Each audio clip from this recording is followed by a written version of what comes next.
Metta Sutta together. So here we go. This is what should be done by one who is skilled in goodness and who knows the path of peace. Let them be able and upright, straightforward and gentle in speech, humble and not conceited, contented and easily satisfied, unburdened with duties, and frugal in their ways, peaceful and calm, and wise and skillful, not proud and demanding in nature. Let them not do the slightest thing that the wise would later reprove, wishing in gladness and in safety, may all beings be happy, whatever living beings there may be, whether they are weak or strong, omitting none, the great or the mighty, medium, short or small, the seen and the unseen, those living near and far away, those born and to be born, may all beings be happy. Let none deceive another, or despise any being in any state.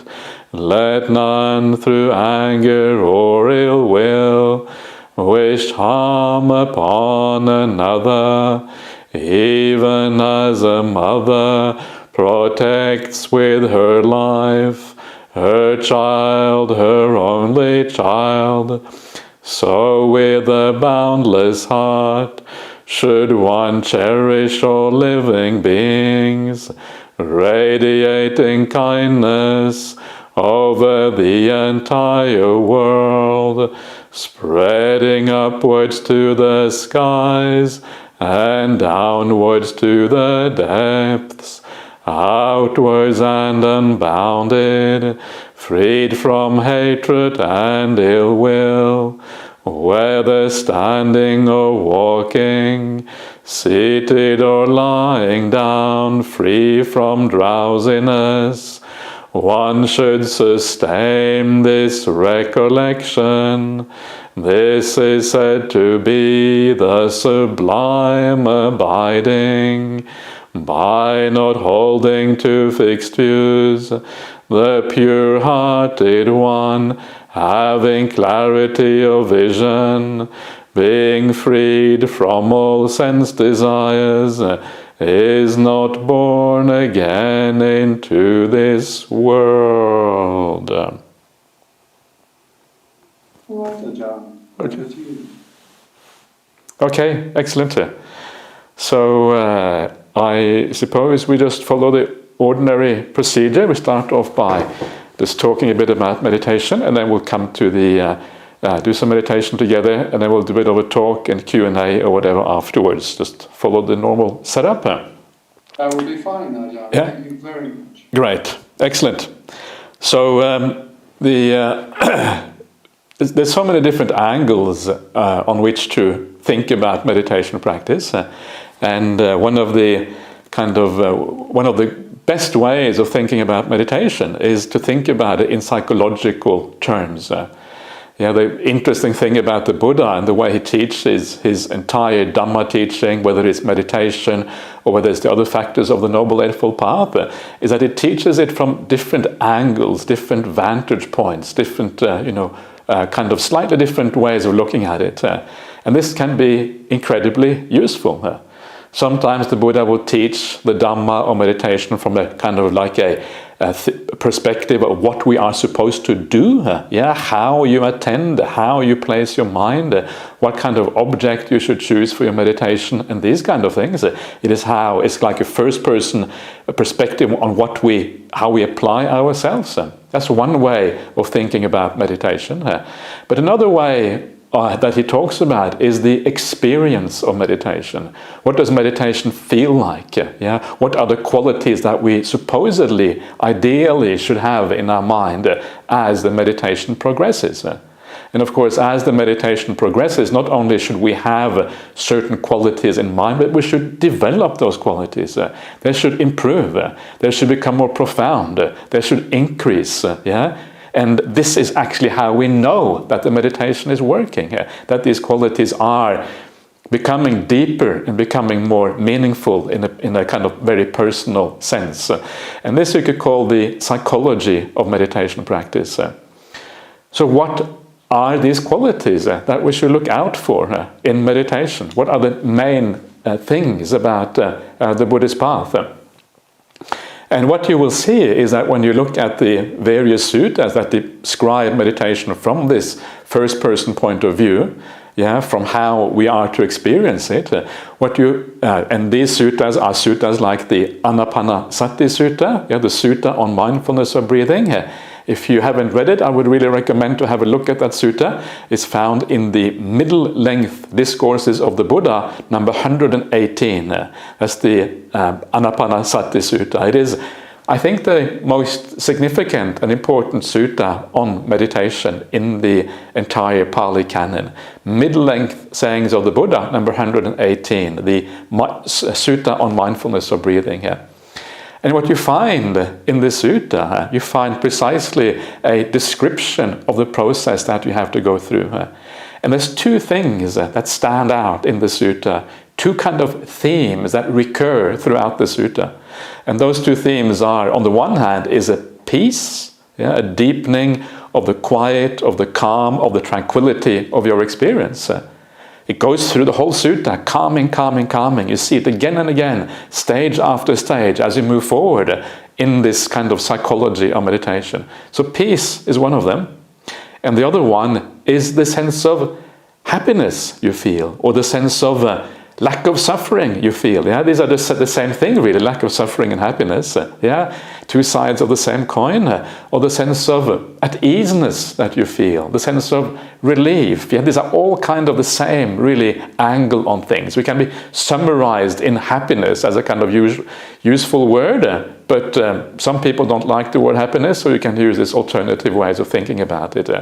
But it's a kind of a movement towards greater and greater satisfaction, greater and greater contentment, a feeling that you are really moving towards something very powerful and very meaningful. And this is really the other side of this coin. And if you look at the Anapanasati Sutta, the Sutta on mindfulness of breathing, you see this again. This is the other theme that comes throughout this sutta, mentioned again and again and again, reaching deeper and deeper states, becoming more and more powerful and meaningful.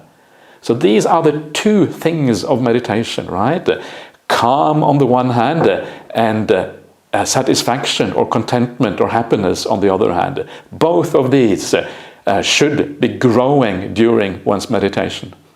But to be able to grow these things, to be able to get these things to kind of move in the right direction, you have to start out somewhere, and you have to start out with these things have already to be established in your mind to some extent.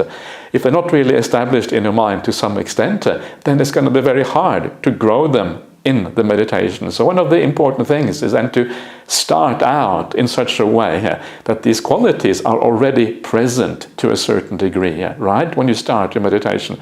If you are too restless, or you are really upset about something, or you're kind of I don't know, whatever it is, something is really going wrong in your life and you just cannot kind of deal with it, or then probably the wrong time to even meditate at all. Just go for a walk and get the restlessness out of your system, or whatever, have a nice cup of tea, or read some Dhamma, listen to some music, or do anything before you sit down there. But when you feel reasonably ready for meditation practice, then the first thing to do is always to then try to establish these qualities to some extent. And of course, one way of doing that is always just to relax, to sit back, to just enjoy sitting there, just feeling, wow, how nice it is just to kind of let go of the burdens of the world. This is one way, just to start out at the very beginning. But then you want to try to bring some lightness of mind into this. The beginning of happiness is often just the lightness of mind, letting go of some of the burdens of the world around you. And to do that, first of all, patience is always kind of a core aspect of this. But a very important part of this is when the Buddha talks about meditation, he says there are two foundations for Satipatthana practice. Satipatthana is just another way of saying meditation practice. And the two foundations for Satipatthana are Sila, which is morality, or as I like to translate it, kindness. I think kindness is a much more descriptive term and a much broader term than morality. And on the other hand, right view. Right view is a foundation for meditation practice. So these are the things we should look for. So if you want to have a sense of satisfaction in your meditation, what you should do, you should actually come back to your sense of how you have lived your life. How you have the things that you have done well in your life. And sometimes you don't have to try very hard, because if you have lived the Buddhist path for a long time and doing the right thing, you will have a fairly good feeling about yourself. You will feel that you are worthy of happiness and these kind of things. Usually, I mean, it may not be true in every case, because it depends on where we started out in life and all of these kind of things. But generally speaking, if you have a good heart, you will tend to feel good about yourself. So you bring that up into consciousness to calm you down, to know what is really significant. And this is how this idea of sila, of kindness, becomes a force in your meditation. And it says something about the importance of sila, the fact that it is the very start of meditation practice. Actually is incredibly, incredibly important. I'll come back to this maybe a little bit afterwards, after we have done the meditation practice. And then there is the other side. And the other side is right view. And right view has to do with how we look at the world. And if you look at the world in the right way, your mind will incline towards meditation. If you look at the world in the wrong way, your mind will tend to incline away from meditation. The right view we are talking about is, of course, the view of the Buddha, how the Buddha looked at the world. So we try to kind of approximate how the Buddha looked at the world. And the idea here is to understand that if you want satisfaction, if you want to be happy, if you want contentment, the place to find that is not in the world, but is to find it within.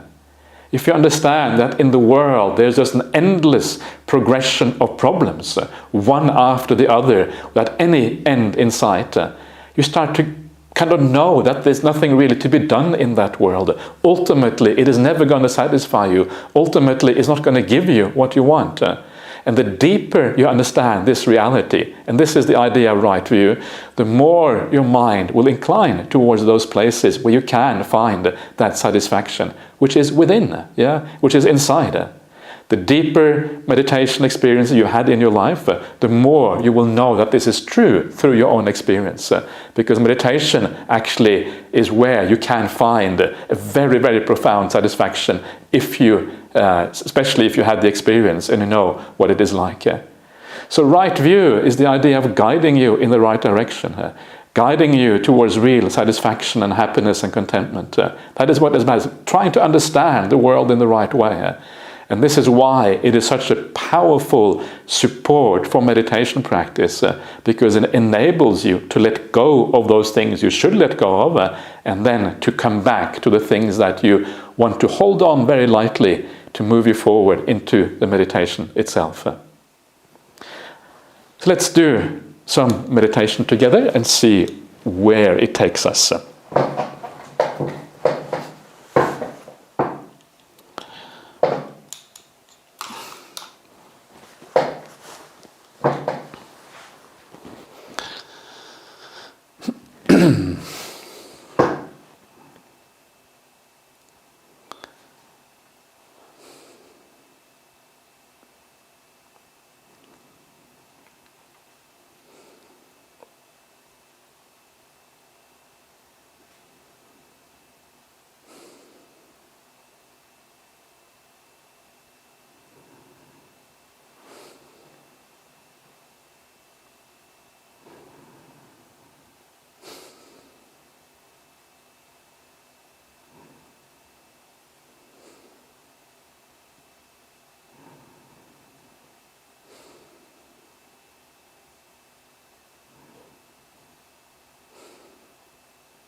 Okay, so make sure you take a lot of time just to settle in as we start out.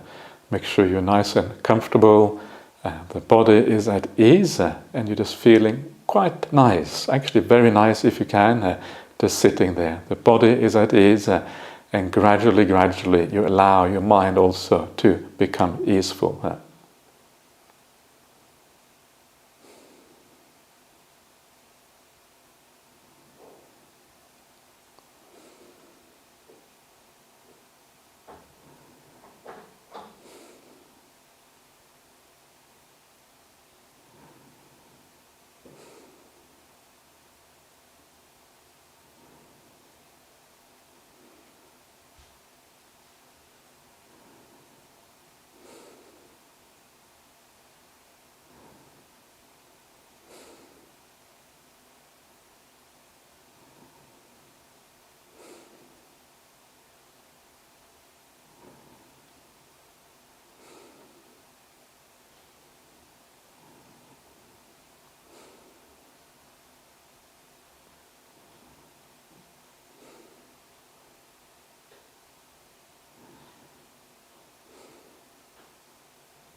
And it is always patience that is the fast way in meditation practice. So you just stand back and you just allow things to settle down all by themselves. It's important not to try to do the meditation, but to allow the meditation to happen. And all you have to do is occasionally just nudge the mind very gently, just to remind yourself to enjoy the peace, enjoy the lack of activity, enjoy this short time away from all the burdens of the world.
And if you do find yourself thinking about worldly things, then just remind yourself very gently.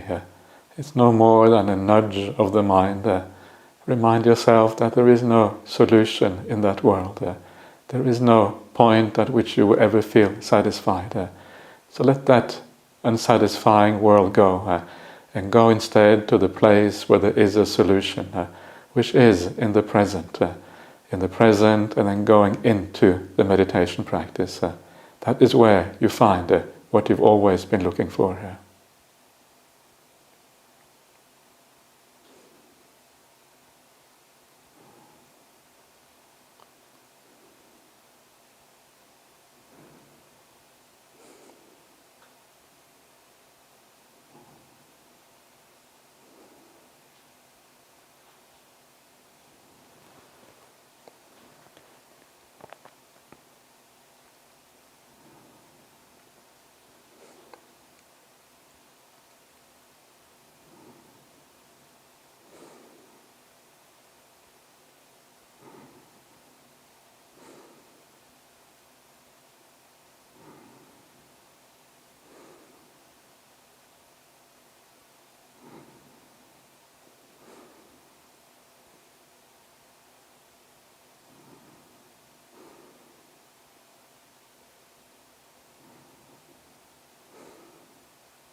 Okay, so we're coming close to the end, and as always, I would recommend you just to take a few moments just to reflect on the meditation itself. And if you do feel more peaceful now, more content, more satisfied, then ask yourself why that is the case.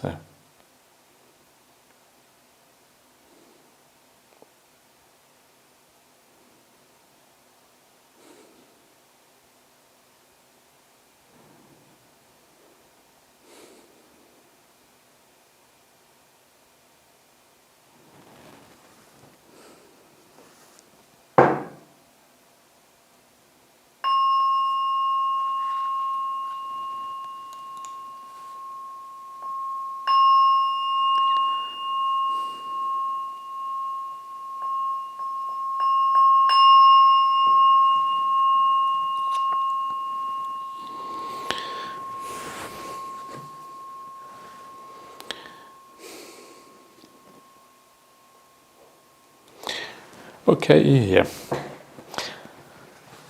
So there you are. So that's the meditation for today.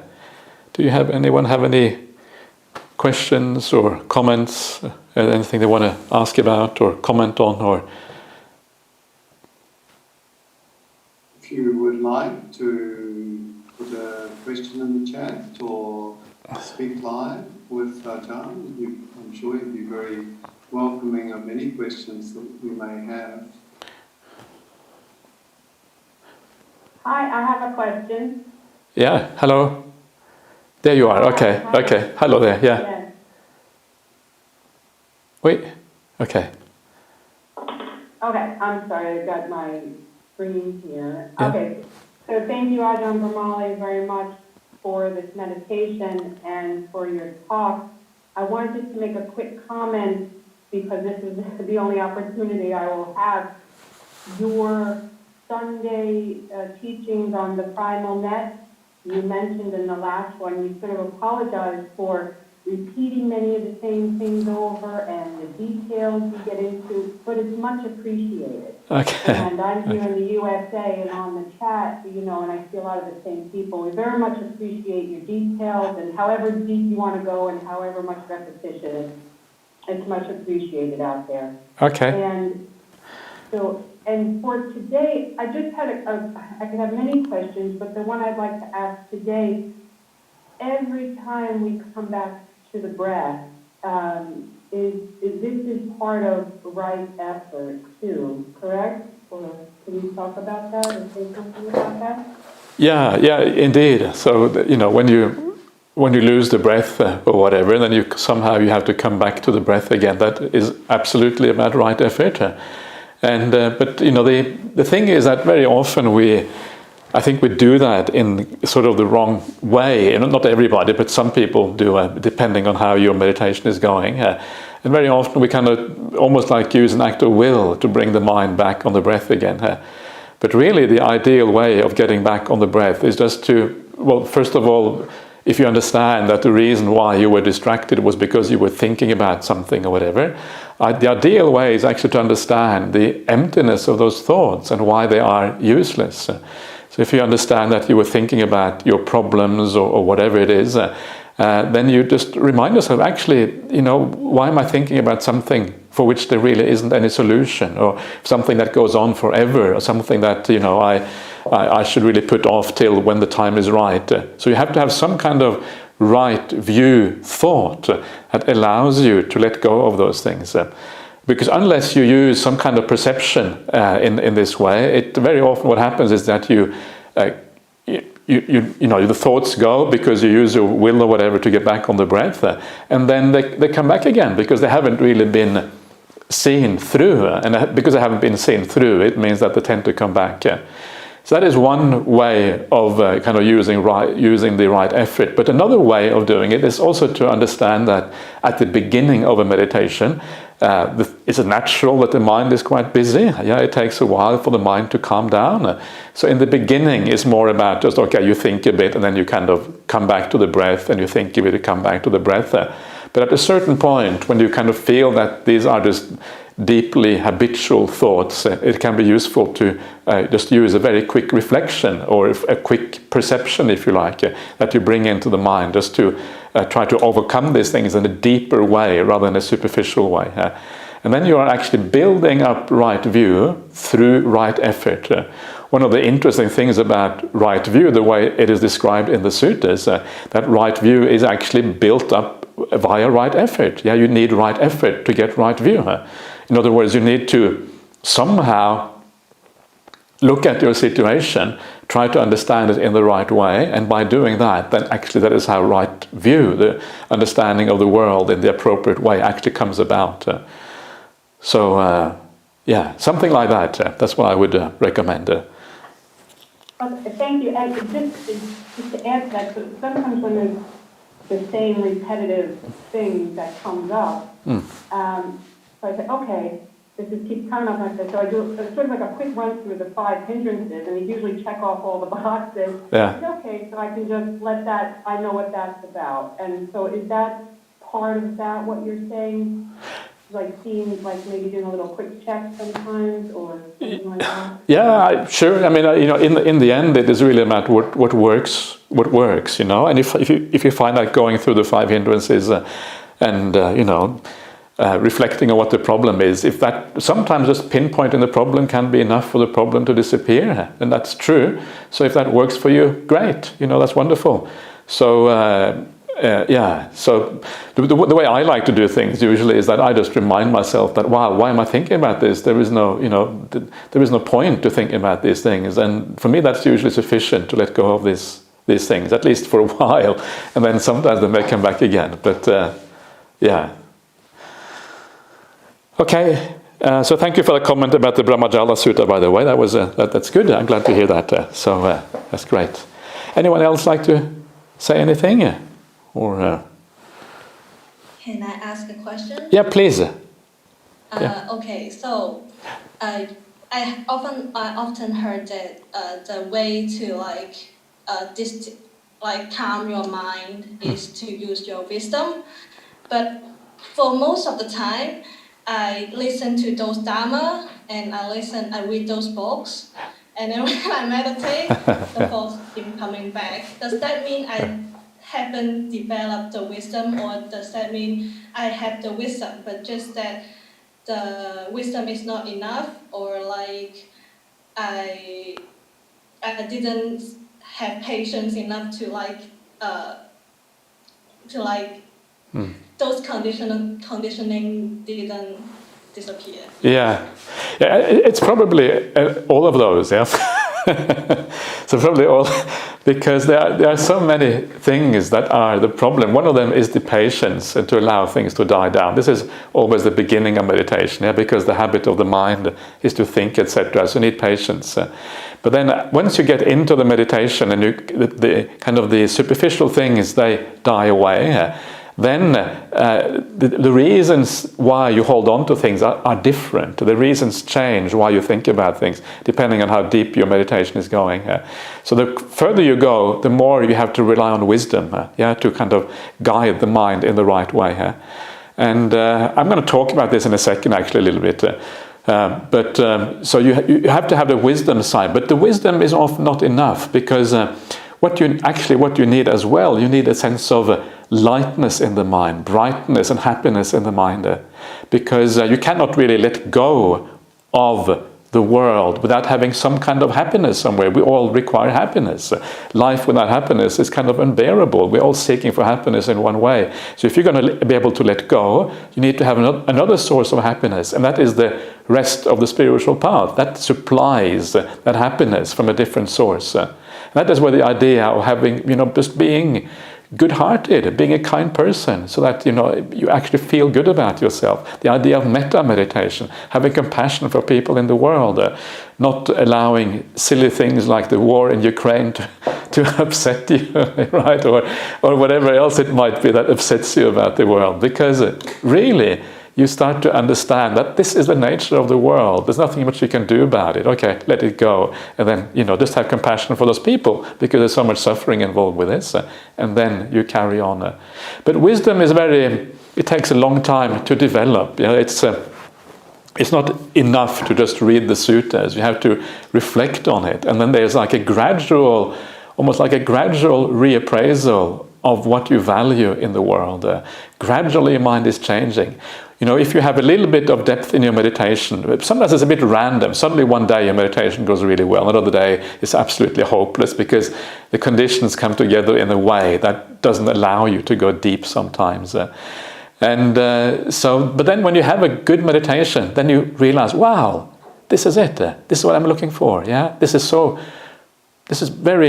kind of heading in the right direction. And then you extrapolate and you remember this is only the beginning. Yeah, it goes way beyond this. This is the start where this is all heading. Yeah, and then you start to get a feeling that you are uncovering something very powerful and beautiful in your life, something that gives you real meaning. Yeah.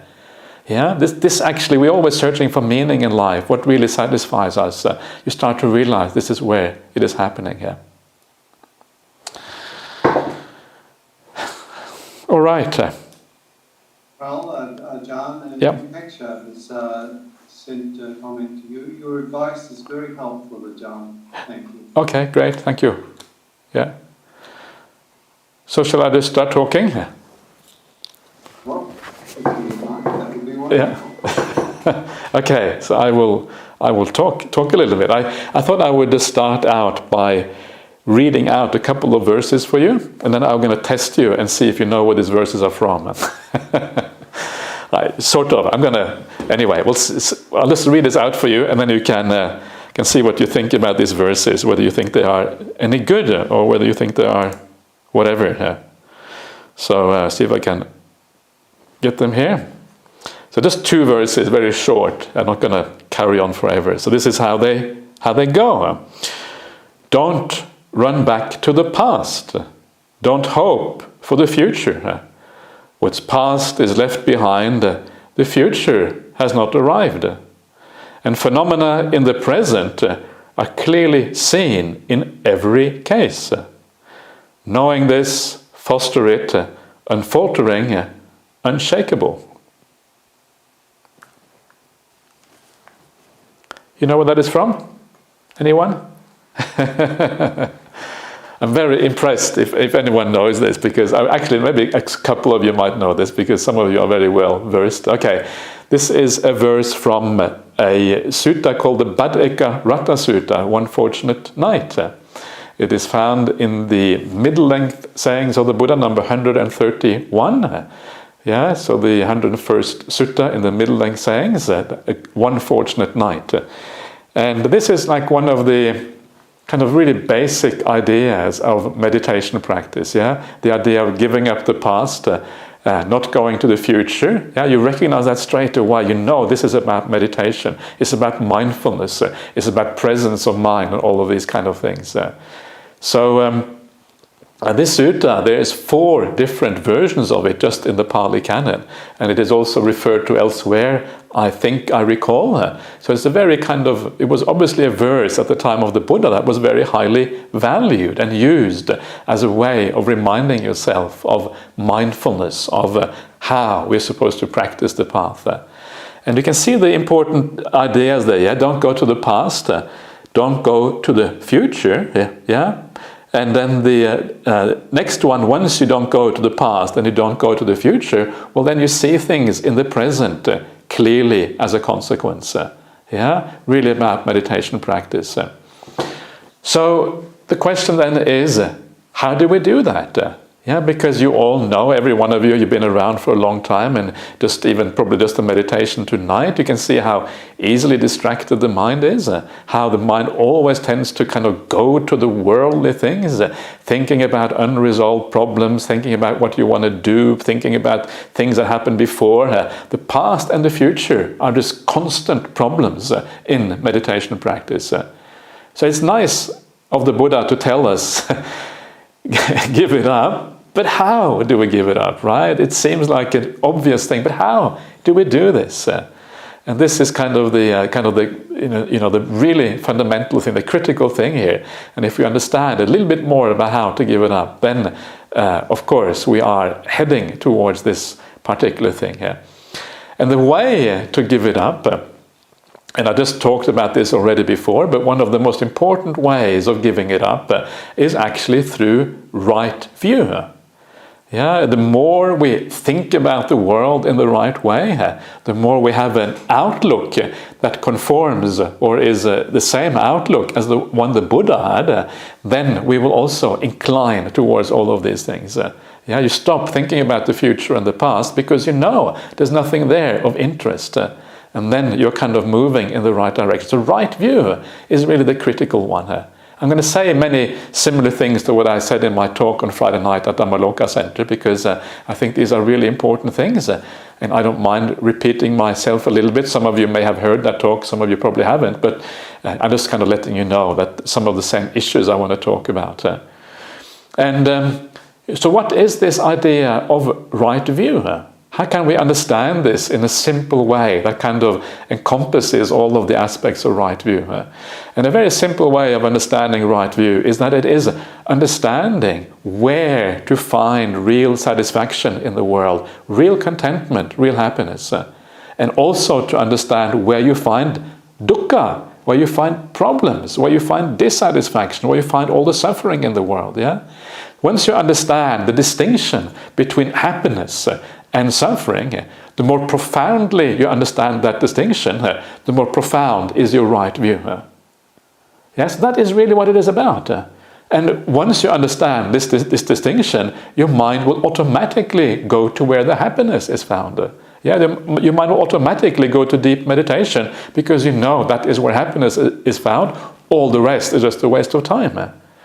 And you can see this in people who are very wise. I often like to, obviously for obvious reasons, I always like to look to Ajahn Brahm because he's been my teacher for so long, and I sit next to him a lot of the time, and I know him quite well. Sometimes I think I don't know him at all, but I also know him fairly well by sitting next to him for so long.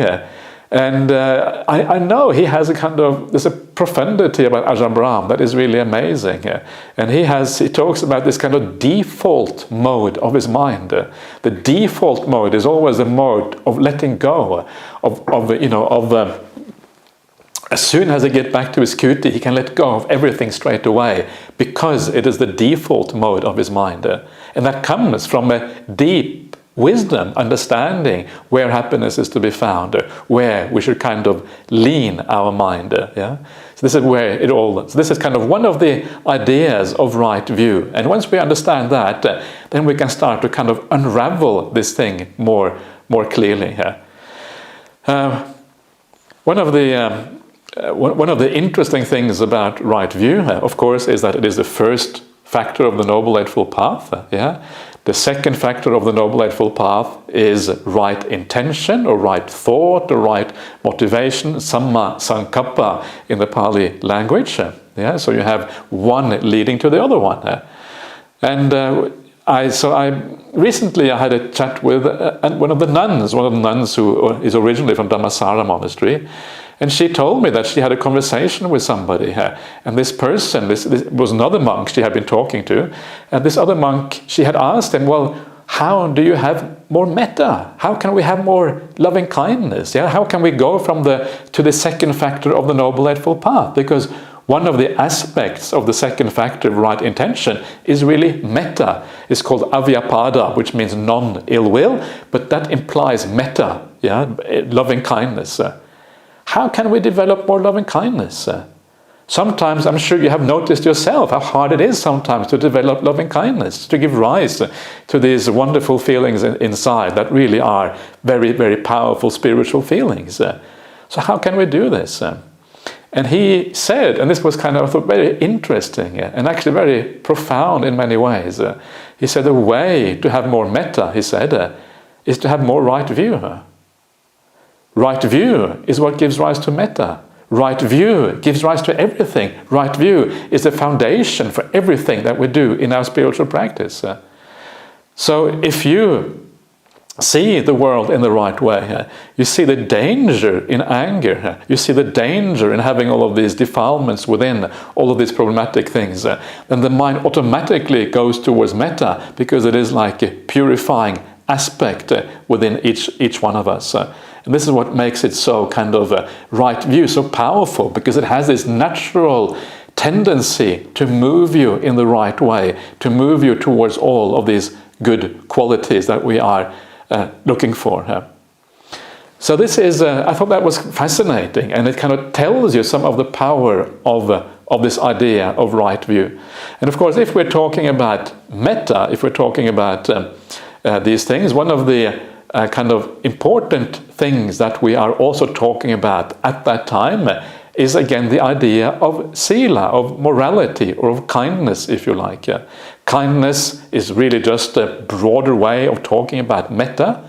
I like to translate sila, this Pali word, as kindness, because kindness is really the highest kind of morality, where you actually apply the morality in a positive way. So it's very, very useful in that sense.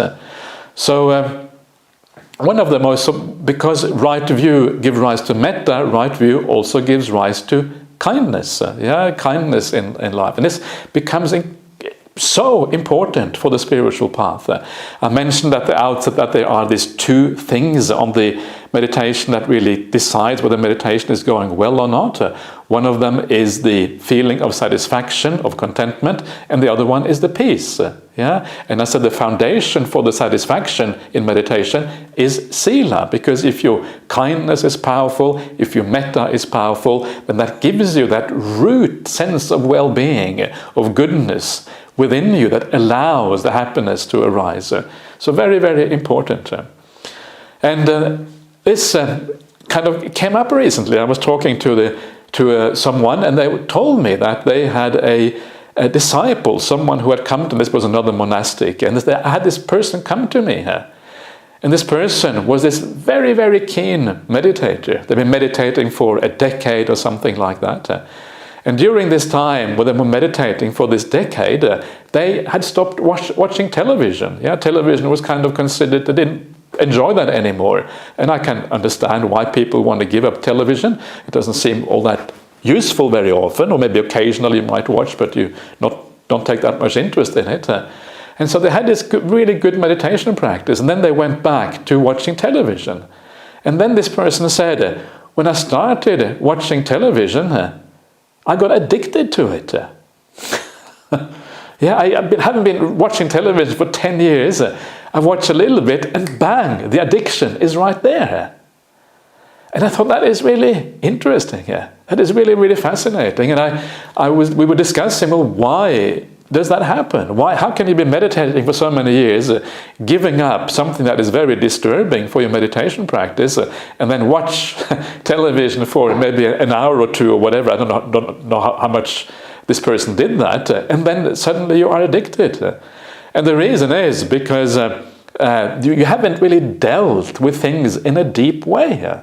There are things inside of you. There is a degree of suffering within you that you have kind of been hiding. So you've been meditating all this time, but the underlying suffering is still there. So then the television is just a kind of addiction that helps you to kind of avoid the suffering. That's why anyone gets addicted, is because they're suffering. That's why addiction happens. We're trying to kind of get away from suffering in the world. So what this person had omitted, what they had really forgotten to do in their life, was to practice this thing the sila, practice the kindness in a deep way, bringing in the metta, bringing in all of these kind of things. That is what they had forgotten. And because they had forgotten that, they hadn't been able to build up all of these qualities within that actually sustain the meditation, sustain the mind, gives a sense of satisfaction, gives a sense of well-being within her. And that is really the issue. So that is how important it is, because it creates the foundation for meditation to be possible. And there should be this gradual movement whereby you keep on purifying yourself, you deepen that sense of kindness, starting out as treating people well in the world, better and better, and eventually kind of bringing it into the mind. So the mind also becomes purified in the same way. And by doing this, you are developing gradually that deep feeling of metta within you. So this is how right view, understanding the importance of sila, of kindness, then leads you to practice it in the right way, and then it becomes an aid to your meditation practice in this way. One of the kind of important principles here is that we talk about three kinds of right intention. The three kinds of right intention are the intention of non-ill will, so that it is then roughly equivalent to metta, because you can only overcome ill will through metta, as it says in one of the suttas in the Samyutta Nikaya. The other intention is the intention of non-harming, which essentially is the same as compassion, because if you don't want to harm someone, it's because of compassion. You don't want to harm people. And the last one is the intention of renunciation. And renunciation is really, different ways you can look at it, but really it comes down to the renouncing or giving up of the sensory world, understanding the downside of the sensory world, and understanding that there's a far greater satisfaction to be had in meditation practice. So these are the three kinds of right intention. But what is important to understand about them is that they support each other. They go together. You cannot really have one without the other. They have really to arise together. And I think this is what was the problem with this person who was meditating, getting attached to television again, was that they had developed a degree of renunciation through the meditation practice, but they hadn't developed the other factors of right intention. So that support, which supports the renunciation, wasn't really there. If you try to renounce, you renounce the world through which you get so much, I guess, a degree of pleasure and happiness, the world around us, the five senses. If you renounce that without having something else to lean on, it's not going to work. You need something else to lean on. And when you have that other thing to lean on, this other source of satisfaction and happiness, then the renunciation becomes possible. And because the renunciation is possible, that is what allows you to deepen your meditation practice. Deepening the meditation is a gradual sense of letting go. That is really what renunciation is about. That is what allows peace to happen. For that to be able to happen, you have to have the support of these other factors of the path. So kindness, metta, compassion, and peace, they have to go together, and only then do they really work properly. So this is the beginning, in a sense, of how the meditation works. I want to come back to the verses we were looking at, and I want to talk a little bit about the future. So now we're talking a little bit about the foundation, which is really the right view supporting sila. That is a very important foundation. Based on that foundation, we can now start to give up things. Now we have the foundation that will enable us to let go a little bit of the sensory world. So let's start with the future. What is the right way of thinking about the future? How can we stop worrying about problems? How can we stop fantasizing about things and all of these kind of things?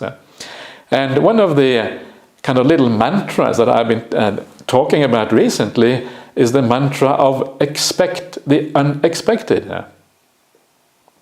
And expect the unexpected. It sounds like an oxymoron, right? It sounds like a contradiction in terms. What do you mean, expect the unexpected? That's impossible to expect the unexpected. Surely, you're talking nonsense.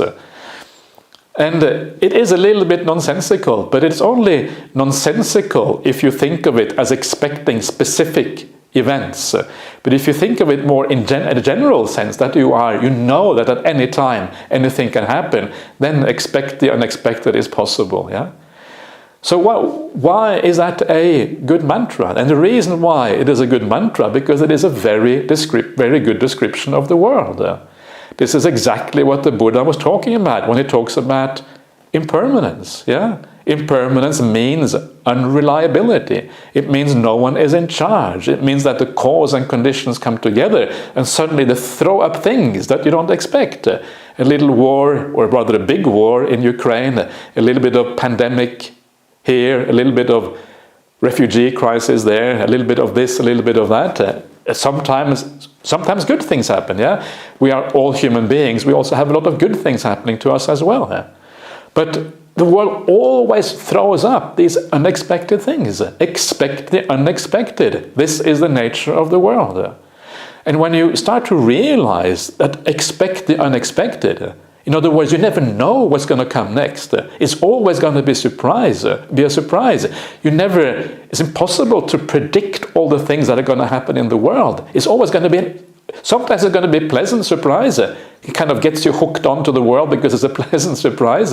But then comes the bad surprise. There's always going to be a downside. There's always going to end in tears, as they say. There's always a problem there. Expect the unexpected. And it's a beautiful way of withdrawing a little bit from the world, because you know the world is so unreliable. There isn't really any solution to be found there. This has been one of my ways of thinking about the world. Another way that I have been thinking about the world recently is the idea that we tend to fear things that we should not really fear. And we don't fear the things that we should fear. So what are the things that we shouldn't fear? Well, the things that we shouldn't fear really is the things happening in the world around us. I told the story recently of there was a newspaper article I was reading about people in Ukraine and how they were reacting to the war. It's kind of difficult enough to watch it happening in Ukraine, but being there on the ground is going to be terrifying sometimes. You can imagine what it is like. And there was this, I think it was a young woman, I can't remember exactly, some person anyway, and this person was saying that my future is destroyed. The Russians are invading, they're razing our homes to the ground, they're killing our families, our parents, our children, our partners, they're destroying the local community, they're destroying the foundation of our economy. Our future is destroyed, or my future is destroyed. She was more kind of concerned about herself, or he, or whatever it was. And you can understand that reaction. Imagine getting everything in your life razed to the ground. Imagine people in your family getting killed because of some invader just thinking that they can invade your country willy-nilly as they like. It must be very, very unpleasant. And so you can understand that reaction. But actually, that reaction is not really correct. From a Buddhist point of view, your future is not made so much in what happens in the external world. Yes, of course, your future is affected by that to some extent, but only to some extent. It's only a minor aspect of how your future is created. And this is what is so beautiful about the Buddhist teachings. When we see the world outside, we see all the problems in the world, we see all the people around us despairing about what is happening with climate change. We recently, I don't know if you saw the news, someone was self-immolating themselves in front of the Supreme Court in the US because they were so upset about climate change. But that doesn't resolve anything. It's the wrong way of doing things. Please don't self-immolate because it doesn't resolve the issues. There's nothing to be gained by that. The world is like this. It is inherently problematic. And so you start to realize that actually I'm fearing things I should not be fearing. This is not where my future is made. My future is created by how I live. If I live in the world with kindness, if I live in the world with compassion, if I live in the world with a sense of right view and understanding what really matters, that is where I create the future. If you want to be happy and you don't want to be depressed, it relates far more to how you treat other people than it relates to how the world outside you is, whether it is working or not working. And this is so liberating. It means that we can be liberated from the problems in the world in a personal way, because we always deal with these things from a point of compassion, from a point of care, from a point of resolving the issues in a personal way, rather than allowing ourselves to be submerged by these issues and these problems in the world. So what should we be afraid of then? We should not be afraid of the things in the world. What should we be afraid of? And what we should be, maybe not afraid of, but what we should have some degree of danger, feeling some degree of danger about, is how we live. We should be afraid of our own anger. We should be afraid of our own excessive greed. We should be afraid of speaking in the wrong way, of acting in the wrong way, and even thinking in the wrong way. Those are the things that really create your future. So that is where your fear should be. We fear the wrong things, and we don't fear the things that we should be fearing. And this is kind of another beautiful way of thinking about life. And it is so optimistic in a sense, because it gives us a way out. We know that there is a larger reality that is much more than what we see around us immediately. It gives us a cause for being happy in the midst of the sorrow of the world. And this is one of those beautiful sayings of the Buddha, happiness in the midst of the sorrow of the world. One of the things the Buddha says somewhere in the suttas, or maybe he doesn't say happy, he says maybe equanimous or even joyful in the midst of all the sorrow of the world. And then you can overcome this. You treat the future in a different way. You realize the future is not really all that interesting. Or rather, the future is interesting, but not in the way you think it is interesting. It is not about the external world, it's about your inner qualities. Where do you develop those inner qualities? Well, one place you do that is in meditation. So it is in meditation that you're creating the future. If you are creating the future in meditation, why think about the world outside? The reason you think about the world outside is because you think you will resolve the problem. You think you will create a better future. But if you realize actually the time you do that is in meditation, it takes away all the interest in the external world. It kind of becomes completely irrelevant. Why be interested in something that actually is irrelevant for your future? Your future is made now. When you become peaceful, when you develop metta and peace within, that is how you create the future. And if you're able to see things in this way, it's almost like a switch in your mind where you switch off your interest in the external world and you go to the peace and the present moment instead.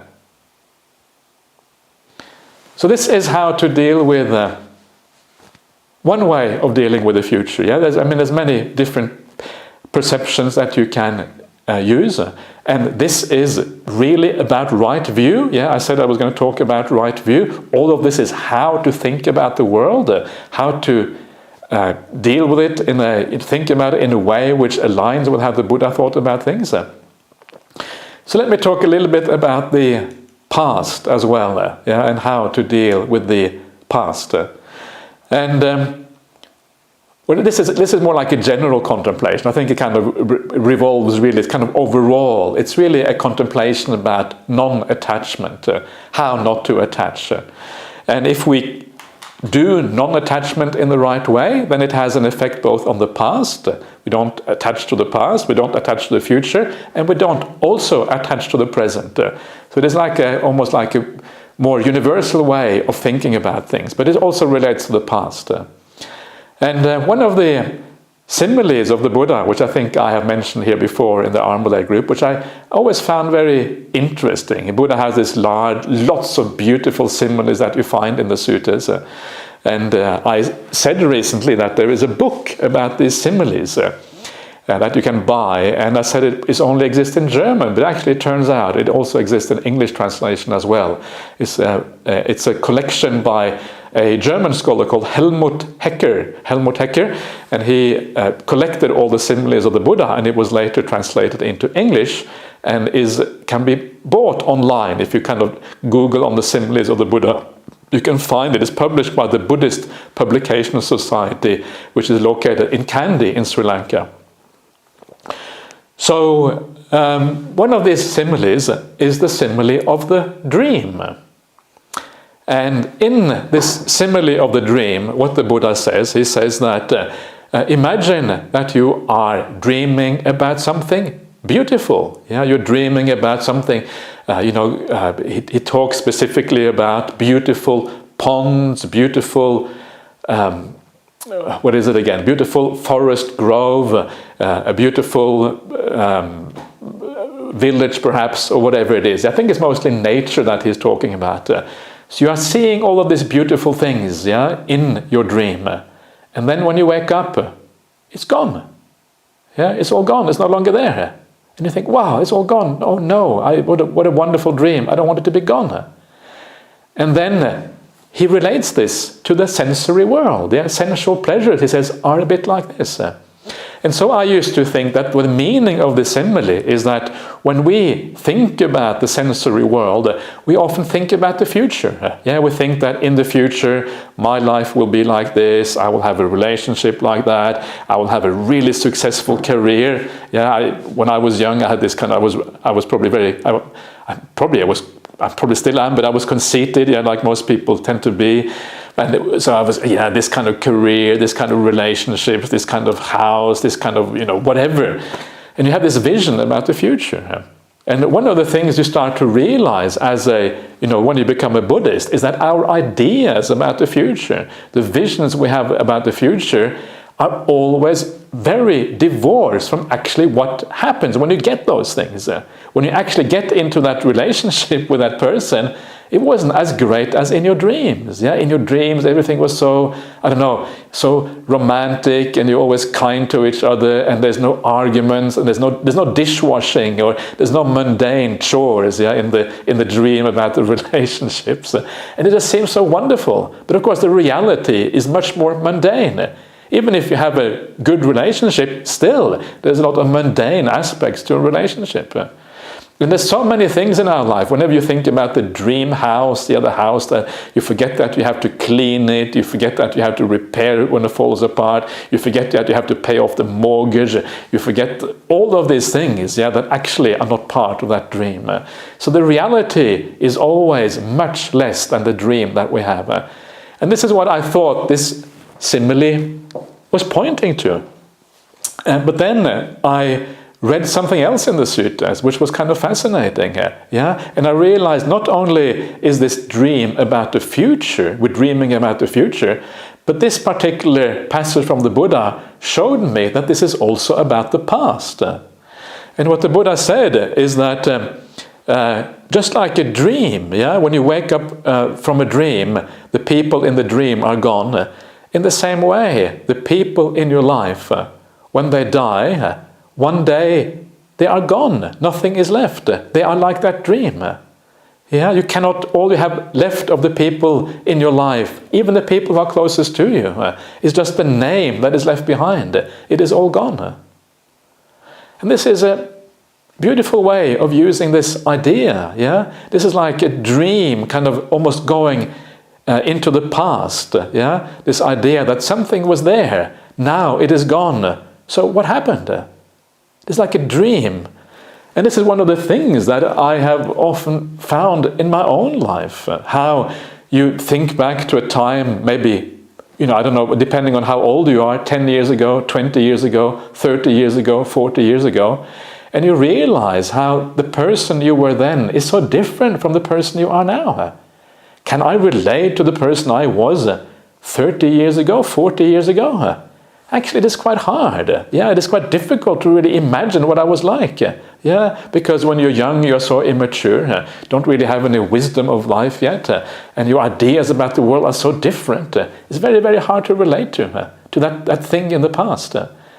And not just that, but you also realize, and one of the things that I started to realize when I was thinking about the world in this way, is that when you go back to some of those places that you lived in the past, when you meet some of the people that used to be your friends in the past, you realize, you start to wonder, how could I be attached to these people? How could I be attached to this particular house? Now I feel absolutely nothing for this house. It doesn't mean anything to me anymore. And you start to realize that maybe in 20 years' time, if I'm still alive in 20 years, I think there's a good chance, but let's see what happens. Then the things that I might be attached to now, they are going to be gone. The Bodhinyana monastery may no longer exist. Or at least I won't be living here anymore, maybe in 20 years' time. So this attachment I have now to my kuti, I'm really attached to my kuti, right? So because my kuti is a kind of a heaven realm for me. So that's kind of one of my biggest attachments, is my kuti, my little hut in the forest. But when I live somewhere else, that kuti is going to be irrelevant. It's not going to matter anymore at all. And then you start to reflect even longer term. You start to realize that, well, in my past life, I was also attached to a large number of things. In a past life, I would have had family members, I would have had friends, I would have had a house that I was attached to. All of these things would have been very dear to me in a past life. Maybe I had a wife, maybe I had a husband, whatever it is. All of these things would have been so close to me. And now, they mean nothing. Absolutely nothing. What was I actually attached to in that past life? Was it really anything at all? Was it just a dream? Is it completely empty? Is there any essence to those things? And the feeling is, when you start to look at it like that, that there's nothing really there, nothing of significance in that past life. And then you extrapolate into the future, and you think of yourself in a future life. And in that future life, you can almost see yourself in the present now. You can think of yourself looking back to your present life. And all of the things that you are attached to now. Whatever that might be, your family, your house, belongings, your status, whatever it might be, all of that is going to seem empty and pointless in the future life. So if it is pointless and empty in the future, maybe it is empty already now. Is there really anything there to hold on to? Or is it all just a dream that will pass and suddenly it is all gone without any real content? And the idea here is just to learn to think about the world in a new way. Think about your situation in a new way. So you loosen your grip on the things of this world a little bit. And this is what we mean by the second factor of the Noble Eightfold Path. The idea of renunciation, nekama. This is how you renounce, yeah? You are renouncing some of the attachment, and that very attachment, giving that up, that act actually is a very important part of the act of renunciation. And when you do that act of renunciation, coming from right view, yeah, remember when we talk about the similes of the Buddha and the way he talked about this is really right view. When we do that, coming from right view, giving up some of our attachments to this world, this is what we mean by giving up the sensory world, your meditation deepens. Your meditation deepens. Why? Well, precisely because you are slightly, a little bit, giving up the holding on to the sensory world around you. So this is how you use these ideas. And this is how you can use right view to become a power in your life. And I think very often we underestimate the power of right view. We tend to think that all you have to do is you are kind, you practice well, you do the right thing. But actually, if we really want to have success in our meditation practice, right view is one of the fundamental things that need to be kind of aligned up with everything else. And as it all gets aligned up in a good way, and of course aligned up with the way the Buddha talked about these things, then it becomes powerful. Then it will take your path a very long way indeed.